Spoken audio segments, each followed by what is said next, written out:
G'day, I'm Warwick Schiller, and in this video I want to talk about what I call, is your horse adjustable? And I'll talk about in a minute about what I mean when I say that. But first I have to apologise for my muddy horse. Bundy here lives out in the pasture here, and we've got what they call black adobe, black soil. It's sticky and nasty, and it's much nicer to Bundy to just chip it off where the saddle goes when I ride him, instead of trying to chip it off everywhere, because it's a bit like trying to chip off paint or cement or something or other. Anyway, so about, is your horse adjustable? I did a clinic recently in Australia, and there was a lady there, and she said her big problem is that her horse, he drops his shoulder going around to the right. And I said, cantering around to the right. And I said, okay, well, let's see it. Was it cantering? Trotting? I forget. Maybe it was trotting. Maybe it was cantering. Maybe it was both. But anyway, I said, let's see it. So she comes down this fence here, and like I had to trot around the arena. And the closer she got to the corner, the more her horse dropped its shoulder like this. Okay, so he's really dropping in like that, going around the corner. Okay, if you don't understand exactly what dropping the shoulder means, I'll do it going towards the camera. He was doing that. Instead of going around the corner, I'll kind of come around a corner towards you. Instead of coming around the corner with a correct bend in his body, the same shape as the corner, the horse was going around to the right, but his body was bent to the left like that. And I said, okay, so what have you been trying to do to fix it? And she goes, well, I used a bit of inside rein, a little bit of inside leg to push him out.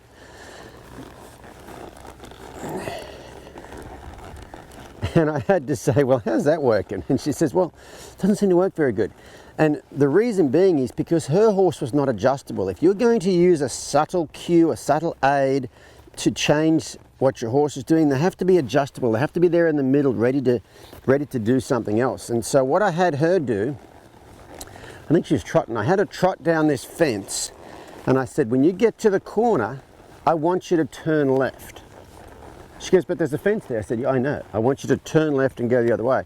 And so she came trotting down here, and her horse started dropping his shoulder right here. And I said, okay, turn left. And she pulled on her left rein here, and her horse went like this.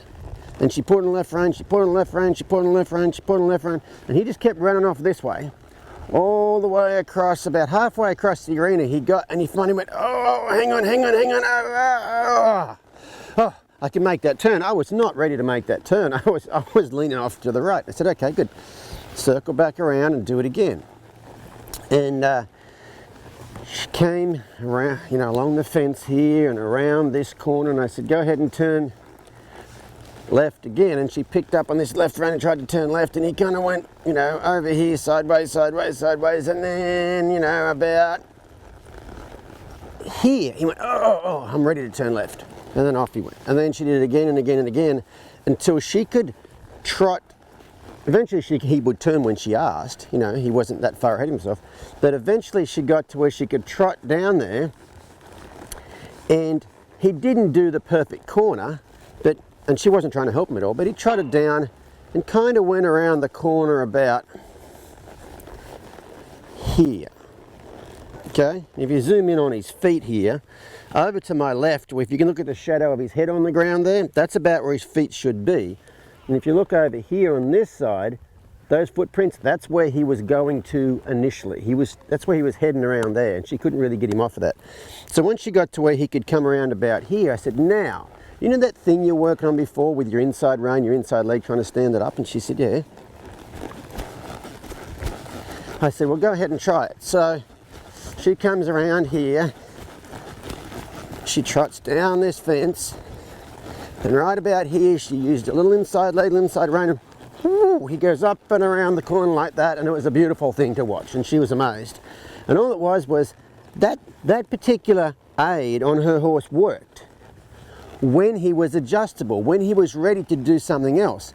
But her horse wasn't adjustable. So what I'm saying here is you've got to get your horse to where they're what I call adjustable before a subtle aid can work. Okay, it's the same thing if you are going forward. Okay, if I'm trotting around here, Bundy here, he tends to be in the middle, meaning if I want to add a little more energy, ooh, I can get a bigger trot. But if I want to start to sit, ooh, as soon as I start to sit, see his hind feet come up under him? I'll show you again. So if I'm trotting along here, I can add a little more energy and he gets a bigger trot. And I can start to sit, And right there he starts to slow down because he's adjustable. If you're on a galloping horse that runs off somewhere on a trial ride, don't think that going from posting to sitting is going to have any influence on that horse, because that horse is not adjustable. You know, it would be like, you know, think about this. If you were chopping a tree down, okay, and you started chopping that tree and chopped and chopped and chopped and chopped and chopped and chopped and chopped, and you chopped away at both sides, and there was just a little bit in the middle holding it, so there's a big old V on both sides. You could walk up to the tree and lean on it, and big tree would fall down, wouldn't it? But that tree was adjustable, and there was a lot of work done getting that tree to where it was adjustable. You can't walk up, I couldn't walk up to one of these trees over here and just put my hand on and have it fall over, because it's not adjustable, it's not ready to be moved. And so that's something to think about when you're riding your horse, is the subtleties don't work unless your horse is adjustable. And that's really, for me, a lot of my training is getting those horses to where they're adjustable. They're right here in the middle. They're ready to go that way or that way or that way or that way. Once they get there adjustable, then your subtle aids can work. So that's just something to think about. Happy New Year, everybody.